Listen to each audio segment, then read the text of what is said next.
चलिए, very good morning. Next हम start करते हैं मैग्नेटोस्टैटिस्टिक्स। सबसे पहले इन ईयर 1820 में इसकी शुरुआत हुई थी कुछ ऑस्टर्ड एक्सपेरिमेंट के नाम पे।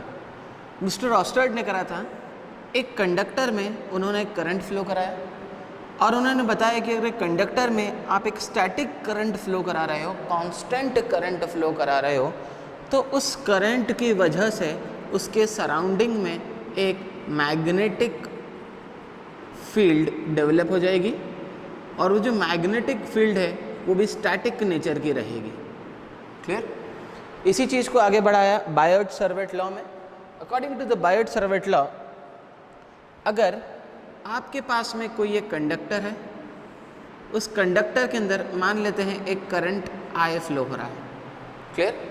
तो आप किसी भी पॉइंट P पर आप मैग्नेटिक फील्ड इंटेंसिटी कैलकुलेट कर सकते हैं। देखिए, मैग्नेटिक फील्ड इंटेंसिटी को हम H से डिनोट करते हैं। जैसे आपकी इलेक्ट्रिक फील्ड इंटेंसिटी E से डिनोट हो रही थी, वैसे ही मैग्नेटिक फील्ड इंटेंसिटी आप डिनोट करेंगे H से। क्लियर? तो मान लेता हूँ कि मेरे पास में एक स्मॉल एलिमेंट है dl। इस dl एलिमेंट के अंदर जो करंट फ्लो हो रहा है वो I है। तो इस स्मॉल एलिमेंट dl की वजह से इस पॉइंट P पर आपकी एक मैग्नेटिक फील्ड इंटेंसिटी प्रोड्यूस होगी, उसको हम नाम दे देते हैं dH। क्लियर? ताकि आप जैसे डी आइडियल को पूरा कंप्लीट इंटीग्रेट कर देंगे, आपको पूरा कंप्लीट H मिल जाएगा। क्लियर? ये जो कंडक्टर और ये जो लाइन आप ज्वाइन कर रहे हैं, इन दोनों के बीच का मैं एंगल यहाँ से ले रहा हूँ अल्फ़ा। क्लियर? और इस पॉइंट और इस पॉइंट की जो डिस्टेंस है वो डिस्टेंस ले रहा हूँ मैं यहाँ पे r। क्लियर? तो अकॉर्डिंग टू बायोट-सावर्त लॉ, जो मैग्नेटिक फील्ड इंटेंसिटी यहाँ पर प्रोड्यूस होगी वो डायरेक्टली प्रोपोर्शनल होगी I इंटू dl के। जो करंट फ्लो हो रहा है उस कंडक्टर में इंटू उसकी लेंथ, वो डायरेक्टली प्रोपोर्शनल होगी आपके sine of the angle between the line joining and the conductor, sine alpha के, और वो इन्वर्सली प्रोपोर्शनल होगी डिस्टेंस के स्क्वायर के। अगर मैं ये तीनों इक्वेशन को कंबाइन कर दूं 1, 2 एंड 3, तो मुझे एक DH की कंप्लीट वैल्यू मिलेगी।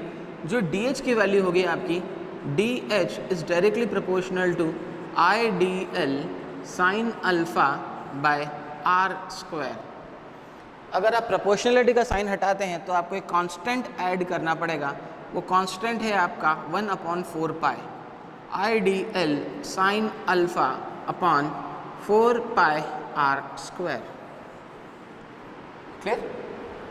ये नॉर्मल हमने क्लास 12th में भी पढ़ा था, पर हमको यहाँ पर इसको वेक्टर फॉर्म में रिप्रेजेंट करना है। क्लियर? अगर आपको किसी भी क्वांटिटी को वेक्टर फॉर्म में रिप्रेजेंट करना है तो यहाँ पर मैं आपको एक नई चीज़ सिखाऊंगा, उसका नाम है क्रॉस प्रोडक्ट। अगर आपके पास में एक A वेक्टर है, आपको क्रॉस करना है B वेक्टर के साथ, तो इसका फॉर्मूला होता है mod of A vector into mod of B vector into sine theta, where theta is the angle between A and B। Clear? तो आप देख सकते हैं यहाँ पर एक डिफरेंशियल लेंथ भी एक वेक्टर क्वांटिटी है। क्लियर? तो इसको लिखने का तरीका कुछ ऐसा हो सकता है, DH is equals to I into DL vector cross A cap R upon 4 pi r square. Clear? तो आप देखिए DL वेक्टर को क्रॉस प्रोडक्ट कर दिया A कैप R से। ये R क्या है? ये A कैप R होता है यूनिट वेक्टर। यूनिट वेक्टर आपने किस डायरेक्शन में लिया है? इस R की डायरेक्शन में आपने क्या लिया है? Unit vector. अब आप देखें, अगर इसका मॉड करूंगा तो mod of A vector, mod of B vector, A cap R का जो मॉड होता है, यूनिट वेक्टर का जो मॉड्यूलस होता है वो कितना होता है?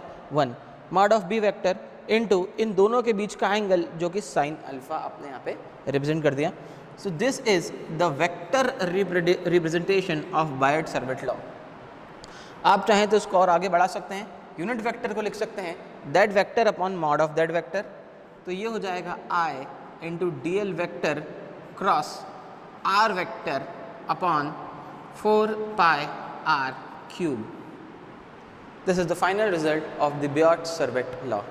Thank you.